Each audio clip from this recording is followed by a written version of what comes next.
The gang thought it would be easy, just another trucker hauling valuable cargo through the desert.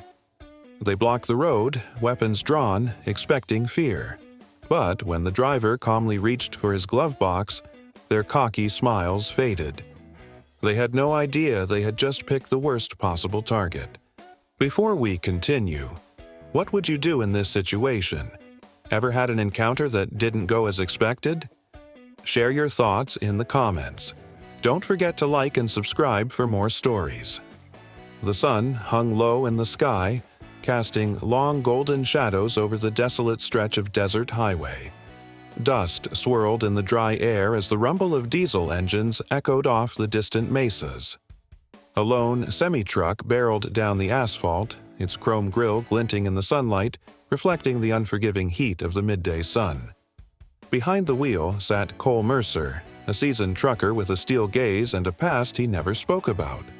His hands, weathered from years of gripping the wheel, remained steady as he scanned the road ahead, his instincts sharp as ever. Cole had been running cargo for decades, navigating everything from ice-covered mountain passes to scorching desert highways. But this job was different. It paid too well, and the instructions were too vague. Deliver the cargo. No stops, no questions.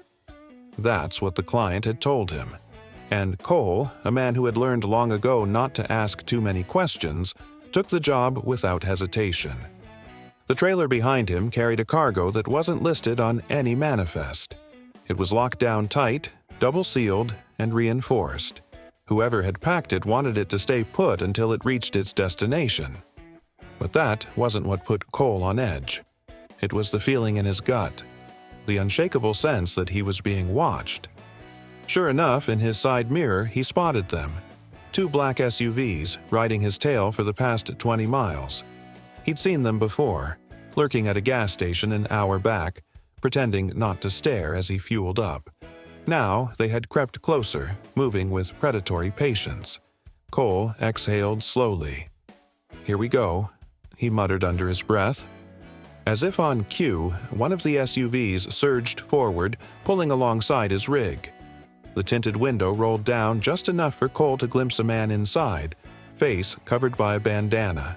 Eyes locked onto him with cold precision. Then, the muzzle of an assault rifle peeked out from the window, aimed directly at his cab. Cole's fingers twitched against the steering wheel, but his expression remained unreadable. He had seen this before, knew the drill. Hijackers, cargo thieves, amateurs who thought they could outmaneuver a man who had spent years running high-risk deliveries across some of the most dangerous roads in the country. The second SUV suddenly accelerated, cutting in front of the semi, forcing Cole to slow down. The rig groaned in protest as he eased off the gas, his mind racing through his options. Then the radio crackled to life. A voice, distorted and low, came through the speaker. "Pull over, now!" Cole's lips curled into a smirk. "Not a chance," he murmured. But he knew they weren't going to give up that easily. And as the road stretched endlessly ahead, he reached for the glove box where an old, familiar weight rested. This wasn't the first time someone had made the mistake of thinking he was just another trucker, and it wouldn't be the last. Cole gripped the wheel tighter as the SUVs boxed him in, one in front and one riding dangerously close to his side. The road stretched ahead, a lonely desert highway with nothing but dry brush and open sky in every direction. If these guys were planning to take his cargo, they had chosen the perfect place. No witnesses, no backup, no law enforcement for miles. But what they didn't realize was that they had just picked the wrong trucker to mess with. The radio crackled again. "Last chance, old man. Pull over or we'll make you." Cole's expression remained unreadable. He'd been in situations like this before. Border crossings where bribes turned to threats, deliveries that weren't just about moving freight but about survival. These thugs were trying to intimidate him, but they didn't know who they were dealing with. The SUV in front suddenly braked hard. Cole had no choice but to slam on his own brakes, the semi's massive weight causing the tires to screech against the pavement. The entire rig shuddered, dust kicking up around it as it slowed. The second SUV veered to the right, cutting him off completely. The doors burst open. 4 men, dressed in tactical vests and armed with assault rifles, spilled out onto the road. One of them, clearly the leader, walked straight for the cab while the others spread out, weapons trained on him. Cole exhaled, his pulse steady as he flicked the truck into neutral. He wasn't afraid. If anything, he was annoyed. The leader banged on the door. "Out of the truck, now!" Cole stayed still for a moment, making them sweat. Then, slowly, he reached over and turned the key, shutting off the engine. He unbuckled his seatbelt and pushed the door open, stepping down with deliberate ease.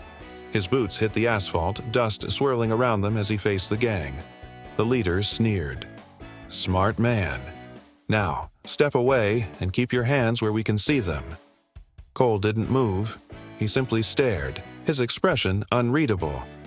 "You know what's in the trailer, don't you?" the leader continued.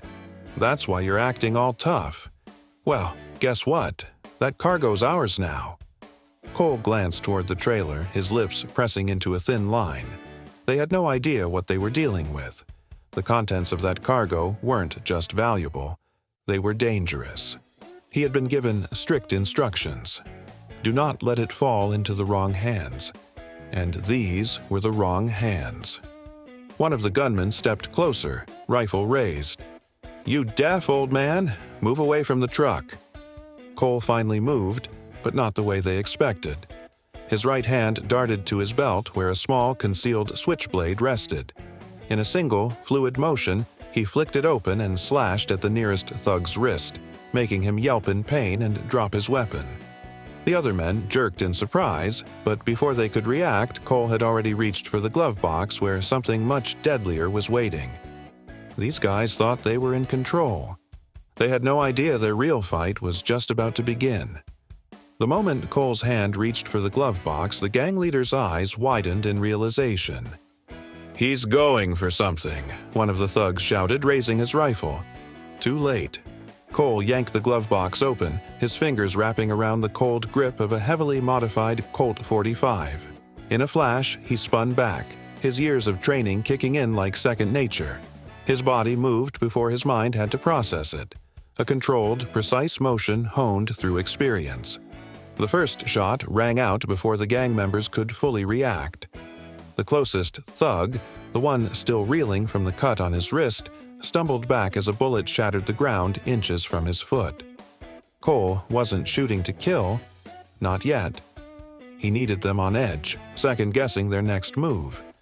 The leader flinched but quickly regained his composure, snarling as he pointed his rifle straight at Cole's chest. "Drop it, old man." Cole didn't flinch. "You really think this is your lucky day?" he asked, his voice low and deadly calm.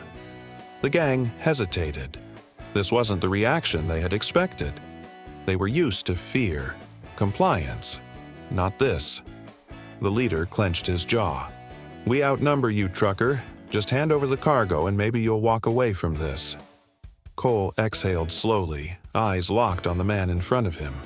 His stance remained firm, his grip unwavering. That ain't happening. The tension in the air was thick. Cole knew he was at a crossroads, stall or strike, and from the way these guys held their weapons, how they kept shifting uncomfortably, it was clear that they weren't the hardened professionals they wanted to be. They had numbers, but they lacked precision. Cole, however, didn't. His muscles tensed, ready to act, but before he could make a move, a new sound cut through the silence. Engines. The unmistakable growl of multiple vehicles roaring down the highway. The gang members turned instinctively, eyes darting toward the horizon. Dust plumes rose in the distance, growing larger by the second. Cole smirked. His backup had arrived. A convoy of trucks, his trucks, were barreling down the road like a stampede of steel and horsepower. Fellow truckers, men and women who had each other's backs no matter what. The gang's advantage just vanished. And now, Cole had the upper hand. The gang leader's grip on his rifle tightened as the dust clouds on the horizon grew larger. He realized too late.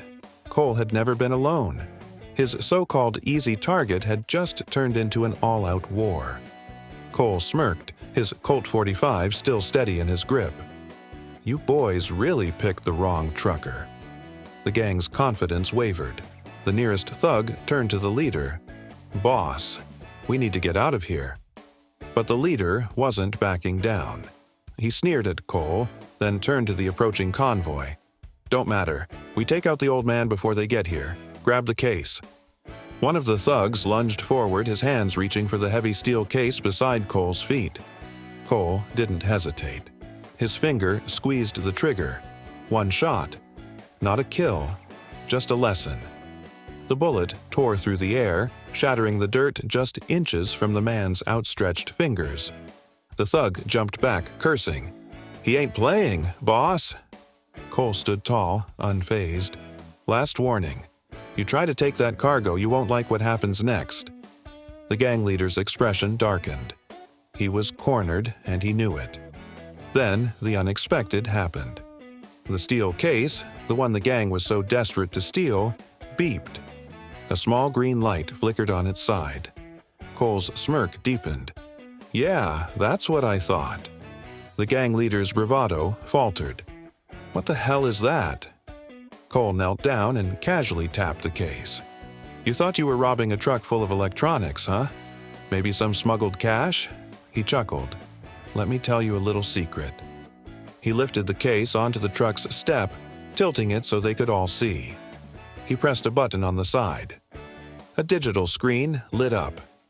"Authorized transport only. Armed security response in 60 seconds."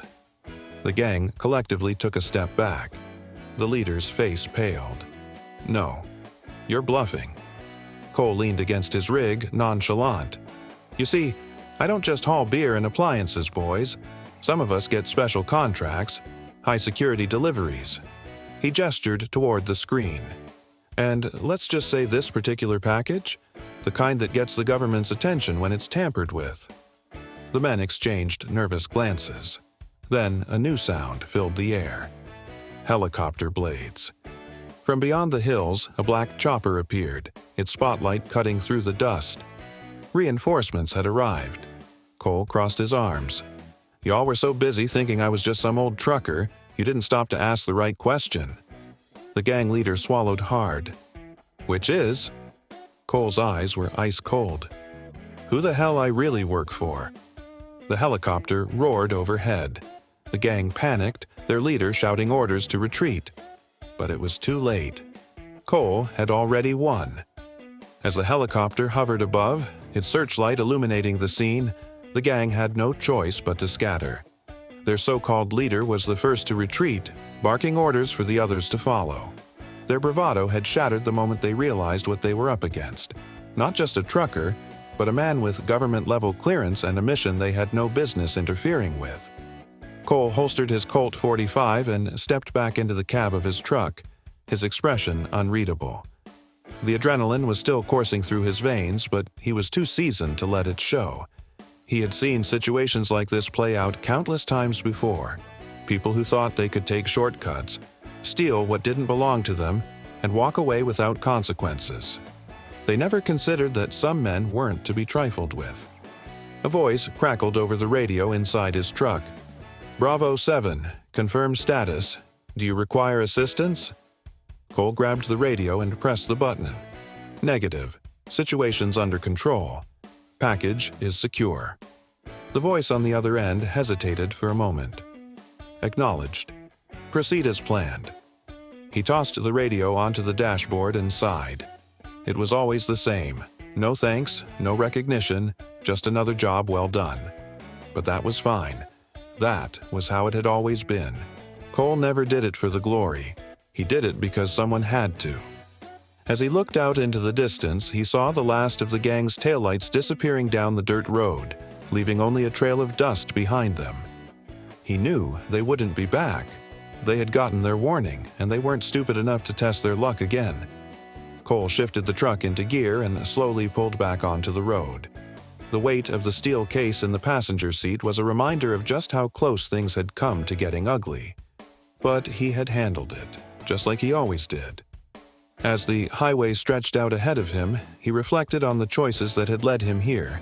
He could have retired peacefully, spent his days in a quiet cabin by a lake, far away from trouble. But men like him, men who had spent their lives in the shadows, protecting things most people never even knew about, didn't just fade away.